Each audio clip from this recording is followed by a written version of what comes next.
नमस्कार।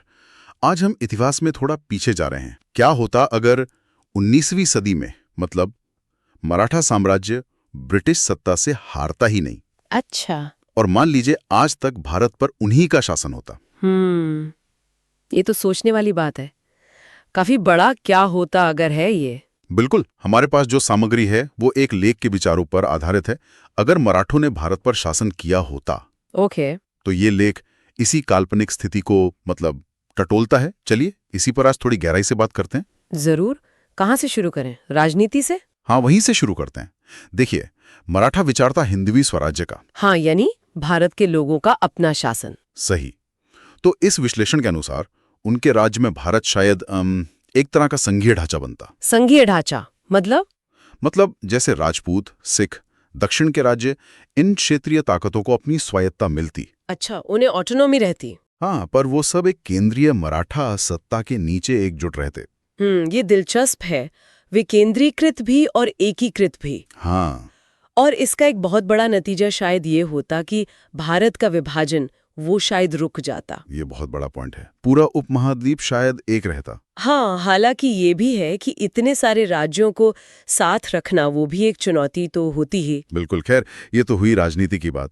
अब जरा सोचें संस्कृति पर क्या असर होता। ओह, संस्कृति तो बहुत अलग होती है ना। ब्रिटिश दखल के बिना हमारी जड़ें शायद ज्यादा मजबूत होती। निश्चित रूप से। लेख का भी यही तर्क है शायद। हाँ, लेख कहता है कि अंग्रेजी की जगह शायद मराठी, संस्कृत और दूसरी भारतीय भाषाएं वो मुख्य भाषाएं होती प्रशासन में, रोजमर्रा में। हाँ, और मंदिर, दर्शन, हमारा स्वदेशी ज्ञान, वो सब शिक्षा और समाज के केंद्र में रहते। बिल्कुल। तो फिर हमारे त्योहार, हमारी कलाएं, संगीत, वास्तुकला, वो सब बिना किसी बाहरी असर के अपनी ही विरासत में और ज्यादा विकसित होते। हाँ, एक अलग ही सांस्कृतिक माहौल होता। सही में एक अलग ही तस्वीर बनती है। अच्छा, अब आते हैं अर्थव्यवस्था पर।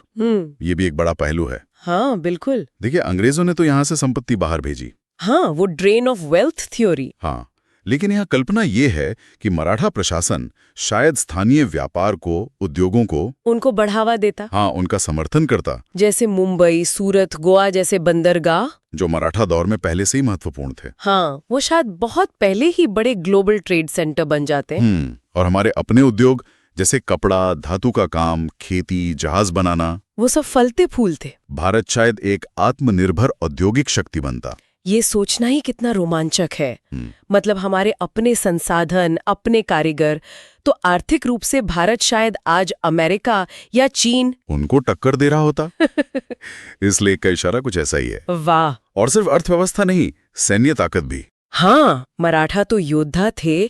उनकी घुड़सवार सेना, उनकी गुरिल्ला रणनीति। बिल्कुल। तो सोचिए, अगर समय के साथ उन्होंने अपनी सेना को आधुनिक बनाया होता, मॉडर्नाइज किया होता। हाँ, तो इस वैकल्पिक इतिहास में भारत अपने स्वदेशी हथियारों, एरोस्पेस, नौसेना के साथ एक बड़ी मिलिट्री पावर बन सकता था। हाँ, और दुनिया पर इसका क्या असर होता वैश्विक मंच पर?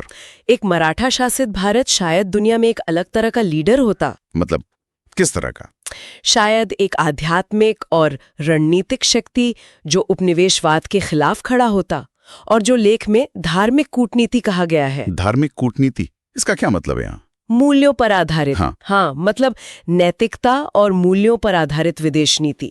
शायद इसका असर दक्षिण पूर्व एशिया, अफ्रीका, यहाँ तक कि यूरोप पर भी पड़ता।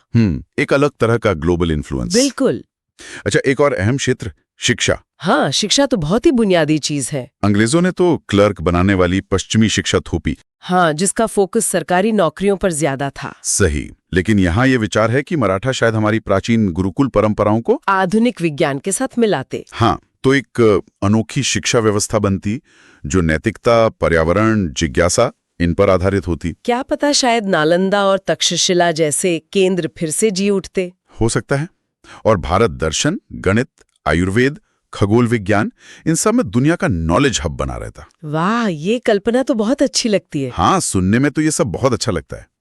लेकिन चुनौतियां भी होती। बिल्कुल। हाँ, ये विश्लेषण उन चुनौतियों को भी मानता है। और मानना भी चाहिए। यथार्थवादी होना जरूरी है। जैसे जातिगत तनाव, सामाजिक असमानता। हाँ, ये गहरी समस्याएं थीं। इनसे निपटने के लिए बड़े सुधार करने पड़ते। बिल्कुल। और राजशाही से लोकतंत्र की तरफ जाना, वो भी आसान नहीं होता। राजनीतिक टकराव हो सकता था। हाँ, और अपनी परंपराओं को नई तकनीक के साथ बैलेंस करना, उसके लिए बहुत समझदार लीडरशिप चाहिए होती। सही कहा, ये सब असली बाधाएं होती हैं। तो ये सब इतना सीधा भी नहीं होता। नहीं, बिल्कुल नहीं। तो कुल मिलाकर देखें तो हमारे सामने एक ऐसे भारत की तस्वीर होती है जो शायद ज्यादा एकजुट होता, सांस्कृतिक रूप से ज्यादा जीवंत होता, आर्थिक रूप से ज्यादा शक्तिशाली होता, अगर मराठा शासन चलता रहता। लेकिन ये सब तभी होता जब वो वक्त के साथ खुद को बदलते और इन चुनौतियों का सामना कर पाते। हाँ, ये अगर बहुत बड़ा है, बशर्ते की वाली बात है। बिल्कुल। और यहाँ एक विचार छोड़ जाते हैं आगे सोचने के लिए। हाँ, कि ठीक है, राजनीतिक या आर्थिक शक्ति तो एक बात है, पर अगर भारत पर लगातार मराठा प्रभाव रहता तो उसने दुनिया के मूल्यों को, दुनिया के दर्शन को, उसको कैसे अलग तरह से आकार दिया होता। हाँ, ये अपने आप में गहरा सवाल है।